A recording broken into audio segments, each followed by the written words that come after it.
The sirens wailed like mechanical screams, cutting through the chaos of shattered glass and panicked voices. Zara knelt on the cold hallway floor, her hands pressed against Hejun's chest, blood seeping between her fingers, warm, sticky, terrifying. "Stay with me," she begged, her voice cracking. "You don't get to do this. You don't get to save me and then die." His eyes fluttered open, dark and unfocused, but they found hers. Even now, bleeding out on the floor of their high school, he looked at her like she was the only thing in the world that mattered. "You're crying," he whispered, his hand lifting weakly to touch her face. "For me. Shut up. Save your strength. You hate me. I know. But you still don't get to die." "Why not?" The words stuck in her throat, too true and too terrifying to say out loud. Because somewhere between revenge and this moment, between hatred and fear, she'd realized something that made her want to scream.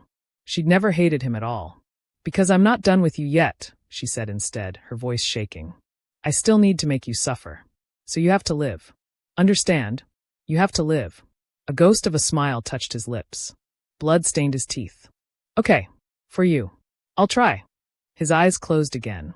The paramedics arrived, pulling Zara away with professional efficiency, and she stood there, covered in his blood, shaking so hard she thought she might fall apart. "Miss, are you hurt?" one of the paramedics asked, scanning her for injuries. No, he pushed me down. He covered me. I'm not hurt." But that was a lie. She was hurt in ways that had nothing to do with bullets or broken glass. Hurt in ways she didn't know how to name. They loaded Hejun onto a stretcher. She watched them work, watched them cut away his blood-soaked uniform, watched them press oxygen to his face, watched them move with the controlled urgency of people fighting death. "Is he going to die?" she asked the paramedic. The woman glanced at Hejun, then at Zara. "We're doing everything we can. Are you family?" What was she? His enemy? His victim? The girl who'd spent 6 weeks plotting his destruction? "I'm the person he took a bullet for." "Then you should come with us. He'll want you there when he wakes up." If he wakes up, Zara thought, but she climbed into the ambulance anyway. The ride to the hospital was a blur of beeping machines and medical jargon she didn't understand. She held Hejun's hand, his fingers cold and limp in hers, and tried not to think about the fact that 6 weeks ago, she'd wished him dead, had wanted him to suffer, had plotted elaborate revenges that would leave him as broken as he'd left her. And now all she could think was, "Please don't die. Please don't die. Please don't die." The hospital waiting room smelled like antiseptic and despair. Zara sat in a plastic chair, still wearing his blood, her phone buzzing with messages she couldn't bring herself to read. The school. Her mother. Friends asking if she was okay. She wasn't okay. She was the opposite of okay. "Miss Williams?" She looked up to find a doctor standing before her, his expression carefully neutral. "How is he?" "He's alive. The bullet missed major arteries, but he lost a lot of blood. He's in surgery now. We're doing everything we can." The doctor paused. "You saved his life, you know. If you hadn't applied pressure to the wound, he would have bled out before the paramedics arrived." I don't know what I did. You kept him alive long enough for us to help him. That matters." The doctor sat down beside her. "Can I ask you something?" The police said this was a targeted attack, that the shooters were looking for him specifically. "Do you know why?" Zara shook her head. She knew, of course she knew. Hejun had told her himself. His family. His world. The enemies who looked for weaknesses and exploited them. But she couldn't say that. Couldn't expose him even now. "I don't know," she lied. "He never told me." The doctor studied her face, clearly not believing her, but he didn't push. "Someone from his family should be here soon. Do you want to wait?" "Yes. I need to know he's okay. I'll keep you updated." After he left, Zara finally looked at her phone. Dozens of messages. But one stood out, from an unknown number. He wasn't the target. You were. Her blood went cold. The shooters were aiming for you. He saw the laser sight and pushed you down. Just thought you should know what he sacrificed for you. Minho. Hejun's friend. The one who'd told him he was obsessed with her, that he was spiraling. Zara stared at the message, her hands shaking. The shooters had been aiming for her? But why? She was nobody. Just a girl who'd been expelled and come back for revenge. Unless Hejun's enemies had noticed their war. Had seen the way they couldn't stop watching each other, fighting each other, consuming each other. Had realized that the fastest way to hurt Kang Hejun was to hurt the girl he couldn't seem to let go of. Another text from Minho. His father is on his way. Fair warning, he's going to blame you for this. Don't let him scare you. Hajun wouldn't want that. Miss Williams? She looked up to find a man in an expensive suit standing before her. Older. Cold eyes. The same razor-sharp features as Hajun, but harder. More dangerous. Kong Tai-won. Hajun's father. The head of the Kong crime family. Every instinct Zara had screamed at her to run. Mr. Kong, she managed, standing on shaking legs. You're the girl. It wasn't a question. His eyes swept over her, taking in the blood on her clothes, the tears on her face, the way she stood like she was ready to fight or flee. The one my son has been destroying himself over. I don't know what you. Don't lie to me. His voice was quiet but absolute. I know everything about you, Miss Williams. Your expulsion. Your return. The war you and my son have been waging. I know he can't stop thinking about you. Can't stop watching you. That he's been spiraling for weeks because of you. That's not my fault. Isn't it? He stepped closer. My son was focused. Disciplined. Perfect. Then you smiled at him, and suddenly he's framing innocent girls and destroying his own reputation and taking bullets meant for. He stopped himself, jaw clenching. For me, Zara finished. The bullet was meant for me. Yes. And do you know why? Because your enemies saw that he cared about me. That I was a weakness they could exploit. Exactly. Tai-won's expression was ice. So tell me, Miss Williams, was your revenge worth my son's life? The words hit like a physical blow. I never wanted. Didn't you? You came back to destroy him. To make him suffer. To take everything from him the way he took everything from you. Well, congratulations. You succeeded. He's in surgery right now fighting for his life because he cares about you more than he cares about his own survival. Because loving you has made him weak. Reckless. Human. I didn't ask him to love me. No. But you encouraged it anyway. You couldn't let go. Couldn't just move on. You had to come back and wage your little war, and now. His voice cracked just slightly. Just enough to show the fear beneath the anger. Now my son might die because he chose you over his own safety. I didn't know, Zara whispered. I didn't know they were targeting me. I didn't know he would. Of course you didn't. Because you were too busy plotting revenge to see what was right in front of you.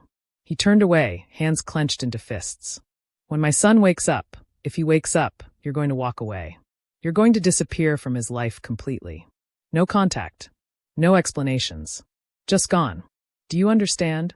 You can't tell me. I can. He turned back, and the look in his eyes was terrifying. Because if you don't leave willingly, I'll make you leave.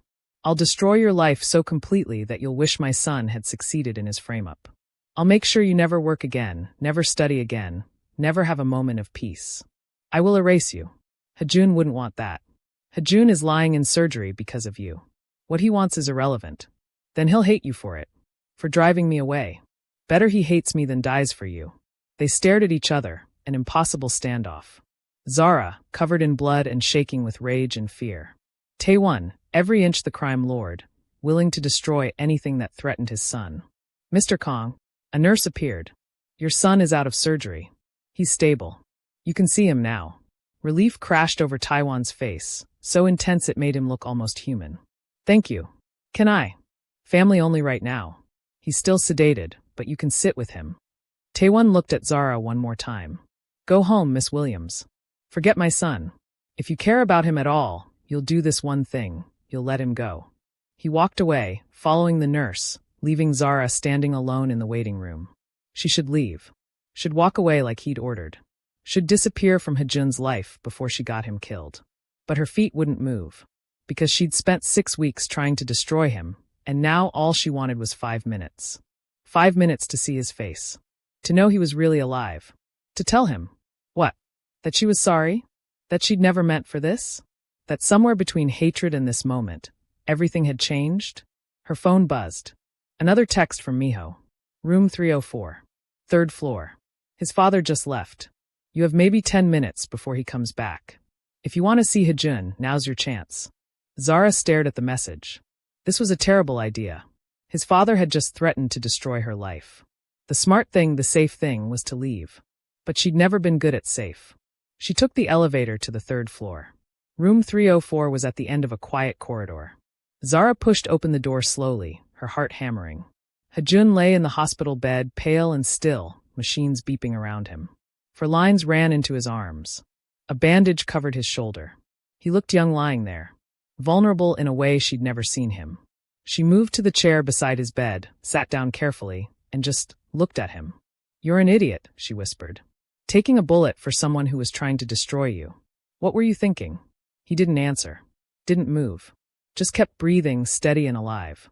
"Your father was here. He told me to leave. To disappear from your life before I get you killed." Her voice shook. "And he's probably right. I'm dangerous for you. A weakness your enemies can exploit. Everything you were afraid of 6 months ago, it all came true. Because of me." She reached out, took his hand. His fingers were warm now. "Alive. But I can't leave," she admitted. "Not without telling you the truth. Not without saying all the things I should have said before bullets started flying." She took a shaky breath. "I lied when I said I hated you. I tried to hate you. God, I tried so hard. I spent 6 weeks convincing myself that destroying you would make me feel better. That revenge was what I needed. But every time I hurt you, it hurt me too. Every time I saw pain in your eyes, I felt it in my chest. And I told myself it was just satisfaction. Justice. But it wasn't." Tears slid down her face. "It was guilt. Because some part of me understood, even when I didn't want to. That you destroyed me because you were terrified of losing me. That you pushed me away because your world doesn't allow love without consequences. That you've been taught your whole life that caring about someone makes them a target. And her voice broke. I made you right about that. I came back for revenge, and I made you care about me, and now you're in a hospital bed because your enemies saw what you were too scared to admit." She squeezed his hand. "I'm sorry. For all of it. For not seeing your fear. For not understanding what you were trying to protect me from. For being so focused on my pain that I couldn't see yours. You were wrong to destroy me, Hejun. But I was wrong too. Wrong to think revenge would heal me. Wrong to wage a war when what I really wanted was what?" Her head snapped up. Hejun's eyes were open, barely just slits, but open. Looking at her with an expression she couldn't read. "You're awake," she breathed. "Was what?" he repeated, his voice rough from the breathing tube. "What did you really want?" "You," she admitted. "I wanted you. I wanted the boy who read quantum physics in the library and helped people in secret. I wanted the person underneath all that ice. And when you took that away from me, I didn't know how to deal with it. So I came back for revenge. But Hejun, I never wanted you dead. I never wanted you hurt. I just wanted for me to see you," he finished. "To acknowledge what I did. To admit I was wrong. Yes." He was quiet for a long moment, just looking at her with those dark eyes that had haunted her for months. "I was wrong," he said finally. "About everything. I thought destroying you would keep you safe. I thought pushing you away would protect you from my world. But all I did was hurt you. And then you came back and I couldn't stay away. Couldn't stop watching you. Fighting with you. Every interaction felt like the only real thing in my life. And I knew I was making you a target. Knew my enemies would notice. But I couldn't stop. Why not? Because I was falling in love with you." The words came out raw. Honest. And I've never felt anything like it. It terrified me. Made me reckless. Made me human. And I thought if I could just make you hate me, if I could keep the war going, I could have you in my life without having to acknowledge what I felt. But then I saw that laser sight on your chest and his voice cracked. All I could think was that I'd rather die than watch you get hurt because of me. So I moved. And I'd do it again, Zara. 1,000 times. Because loving you is worth any bullet. Zara was crying openly now. "You're an idiot. I know. And you talk too much for someone who just got out of surgery. Someone has to. You've been doing all the talking for months. That's because you never say what you mean. I'm saying it now." He squeezed her hand weakly. "I love you. I'm in love with you. And if you want to walk away, if you want to disappear like my father told you to, I'll understand. I'll let you go. But if there's any part of you that..." She kissed him, leaned over the hospital bed, careful of his 4 lines and bandages, and pressed her lips to his. He made a sound, surprise, relief, and kissed her back with what strength he had. When they broke apart, both were crying. "I love you too," Zara whispered against his lips. "I love you and I hate that I love you. I hate that loving you means danger. I hate that your father threatened me. I hate that your enemies will keep coming. But I love you anyway. And I'm not leaving. Not unless you tell me to. I won't. I'll never." He stopped, something shifting in his expression. My father threatened you? It's fine. He was just scared. Zara, what did he say? She hesitated, then told him. Everything. The threat to destroy her life. The order to disappear. The blame for Hejun getting shot. By the time she finished, Hejun's face had gone carefully blank, the mask he wore when he was furious. He had no right, he said quietly. No right to threaten you. To blame you. This isn't your fault. Isn't it? I came back for revenge. I made you care about me. No. You made me acknowledge what I already felt. And my father, he stopped, jaw clenching. My father has spent his whole life believing love is weakness. That caring about people makes you vulnerable. And maybe he's right. Maybe loving you does make me weak. But I don't care anymore. I'm done pretending I'm made of ice. Your enemies will keep coming. Then we'll face them together. Your father will keep pushing me away. Then he'll have to go through me first. Hejun, listen to me. He pulled her closer, despite the pain it clearly caused. I have spent 18 years of my life doing what my father wanted. Being what he needed. Building walls and staying cold and sacrificing any chance at happiness for the family legacy. And where did it get me? Here. In a hospital bed. Nearly dead because I was too afraid to admit I loved someone. So I'm done. Done with fear. Done with walls. Done with pretending I don't want you more than I want safety. What are you saying? I'm saying I choose you. Over my father's approval. Over my family's expectations. Over safety and control, and everything I've been taught matters. I choose you, Zara. And if that makes me weak, if that makes me human, then good. I'm tired of being a monster. You were never a monster. Wasn't I? I destroyed your life. And I tried to destroy yours. We're even. Are we? No. But we could be. If we stop trying to hurt each other and start trying to. To what? To love each other without fear. He smiled then, a real smile, the kind that transformed his whole face. I don't know how to do that.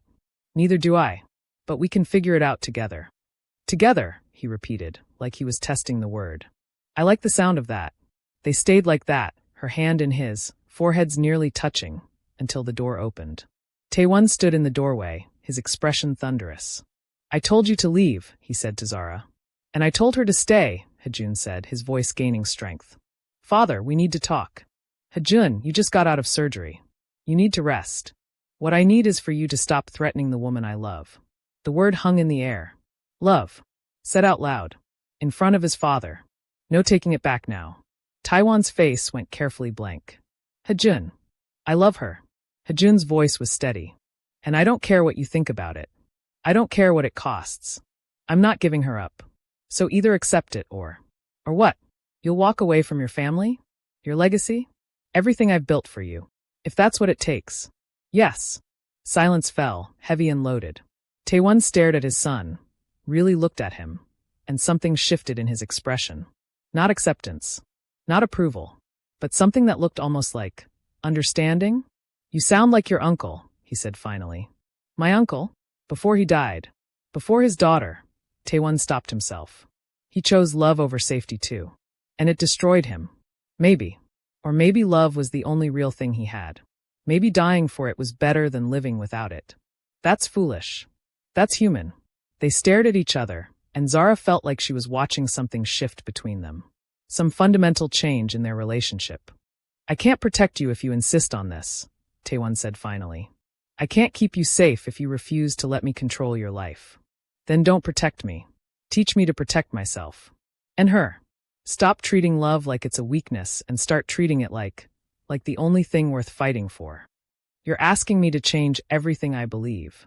I'm asking you to trust me. To trust that I can be strong and in love. That I can protect what matters without sacrificing my humanity. Tai-won was quiet for a long time.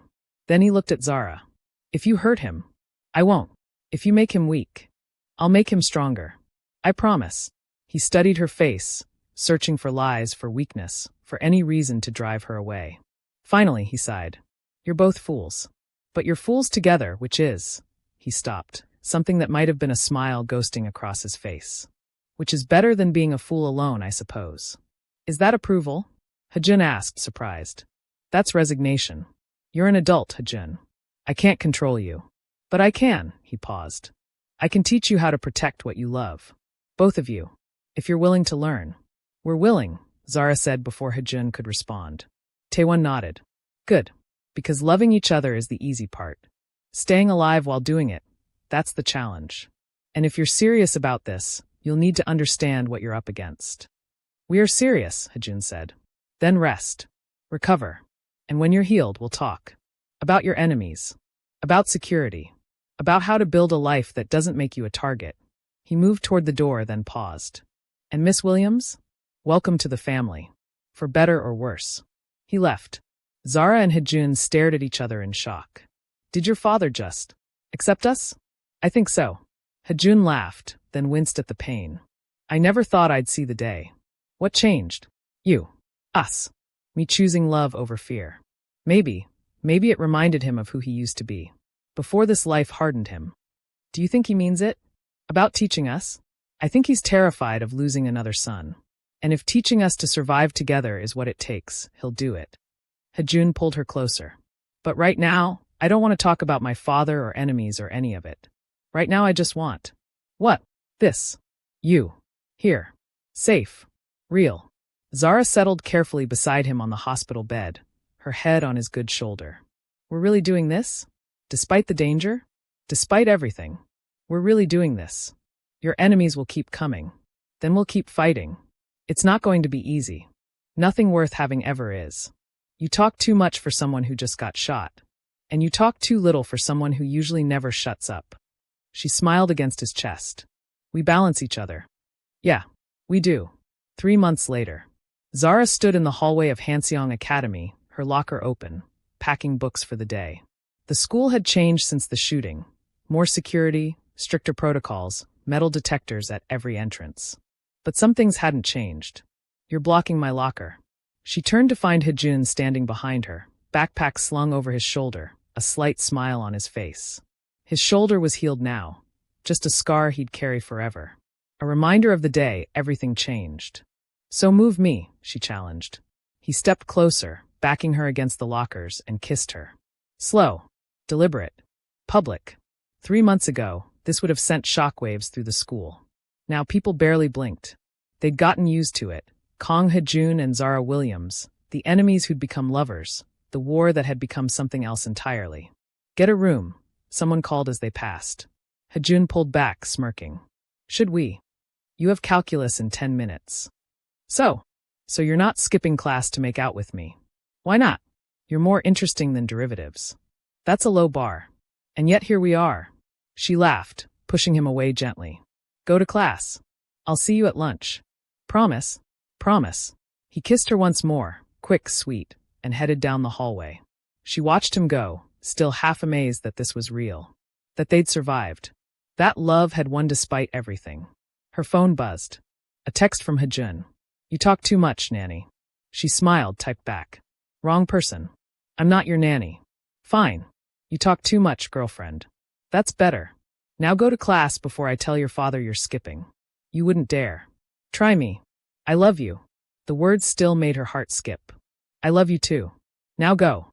She closed her locker and headed to her own class, thinking about how strange life was. 6 months ago, she'd stood at these gates planning revenge. Now she walked these halls holding hands with the boy who'd destroyed her. They weren't perfect. There were still moments of doubt, of fear, of wondering if love was enough against the dangers that surrounded them. But they were trying, learning, fighting together instead of against each other. And somehow that was enough.